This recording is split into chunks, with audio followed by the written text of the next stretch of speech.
audience. Everybody give it up to the Skinny and the Kitchen for putting together such a great thing tonight.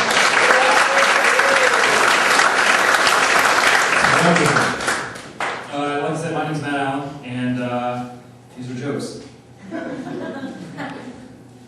I was out the other day at the grocery store, and a lady came up to this other lady who she didn't know, and she leaned down to the baby stroller that the woman had, and this is what she said. I swear to you, she said this. She goes, "Oh, look at the baby. Look how fat the baby is, with his fat little legs, and his fat little arms, and his fat little face. She's a baby so fat as she is." And the mom was totally cool with it. Which got me wondering, why would you be totally cool with some stranger walking up to your child and calling it fat? And then I realized, it's the baby voice. You can get away with so much, because you couldn't walk up to someone's baby without the baby voice and just be like, "Your baby's fat. Has fat arms, fat legs, fat face. Your baby's fat." It just doesn't work, you know? Which got me thinking, they should use the baby voice a lot more in like real life, I think. I think they should. Like, I hope I never have to hear this from a doctor, but if I do, I want to hear it this way. Mr. Allen, just let you know, "You got the cancer! Yes, you do! You're gonna die! Yes, you are! You get the cancer!"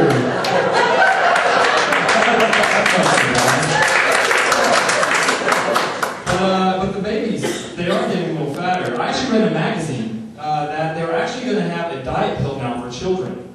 A diet pill for children. And I don't know about you guys, but I remember when a diet pill was called the playground. You know, you ask a kid now about the playground, and they're like, "Oh man, I love that video game. I'm level 5 with the mini boss and the swing sets." You know, and I can't help but wonder, what else are they going to change? You know, what else are they going to change about our past? I hope they don't change a lot, because, you know, I loved Candyland, but I don't know how well Splendoland's going to sell. You know? And I really hope this is my absolute favorite, because I want nothing to do with this if they change it, because I just don't think I can support bulimic hippo. It's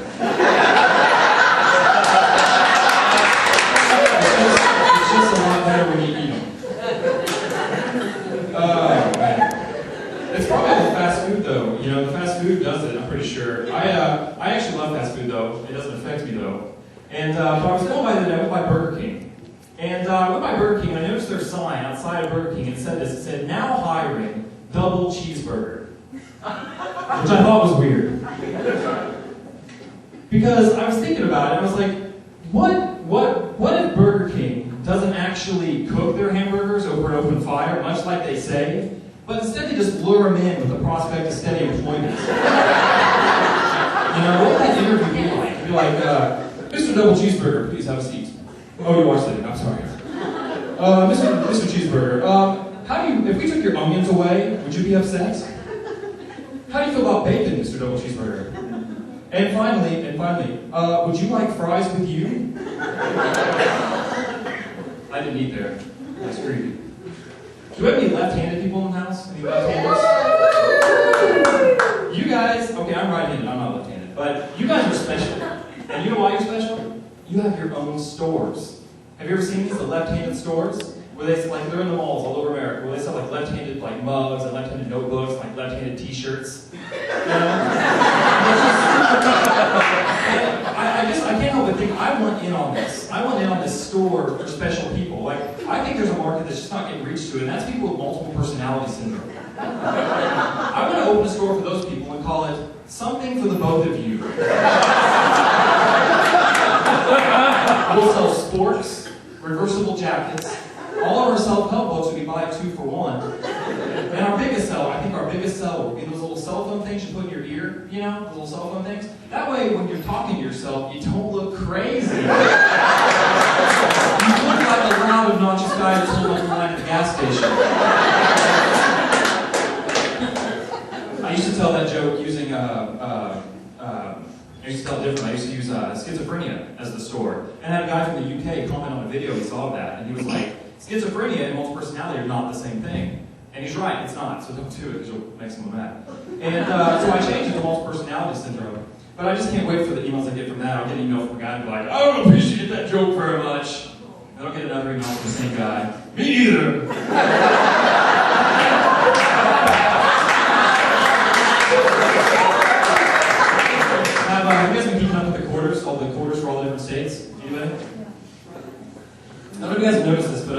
then I saw Kansas this quarter.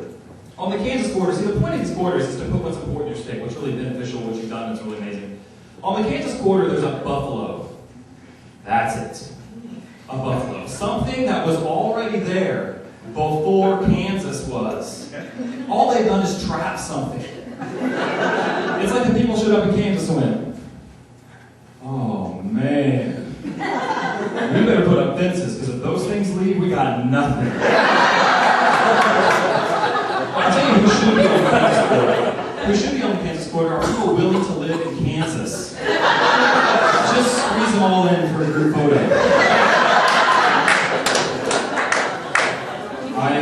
I have some jokes, some things that I do that are not necessarily jokes. I don't really know what they are, and I've never been able to make them jokes, so they're kind of more like thoughts. And I'd like to do some of those for you tonight. Hang on. I call this Matt Allen and the Magic Lights. One moment. I was pretty on it. They just set it up right.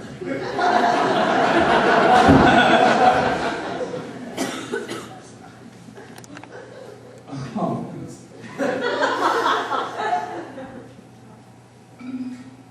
You guys feel that all right? Yeah.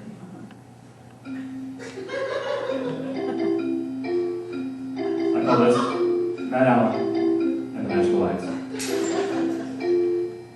I think the real definition of irony is going into a bookstore, looking for a Where's Waldo book, and not being able to find it. So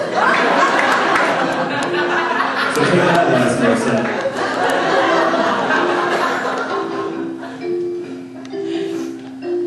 I think of all the things you can be allergic to, I bet Kleenex would take the longest to figure out.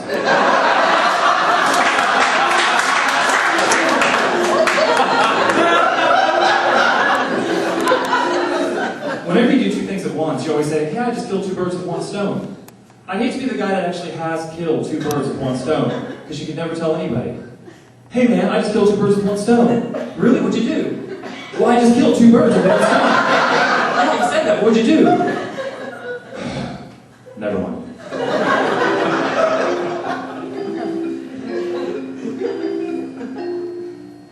I don't think anything would feel more repetitive than if you were cleaning your kitchen and then you spilled your cleaning supplies and then you had to clean those up too. Just wait for the mess to come to hit.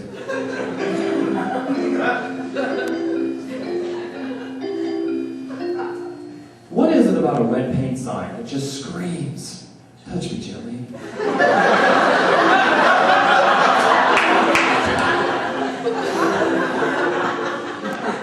I think when a business has a pull sign on their door, what they're really saying is, we don't serve no-arm people. I saw a guy with no arms, and he was trying to go into a business with a push sign. I was like, man, wait, stop, don't do that. It's a trap.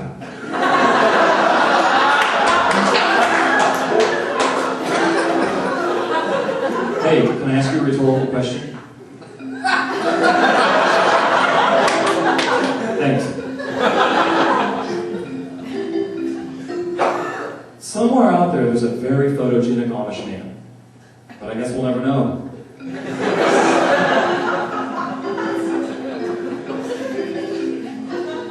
If I apply for a job as a job finder and they don't hire me, are they still doing their job?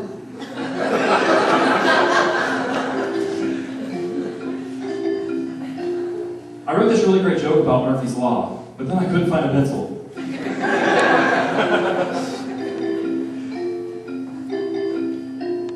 I wonder what Hitler called his mustache.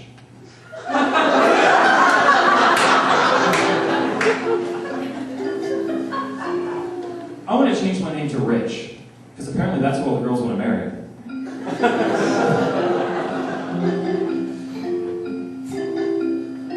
I work in a bookstore, and a lady came up to me the other day, and she goes, hey, I'm looking for a mystery suspense novel, but nothing too thick, because I'm a slow reader. And I got to thinking, if you're a slow reader, isn't every book a suspense? And if you can't read, isn't every book a mystery? My name's Matt Allen. Thanks. You guys have been an awesome audience.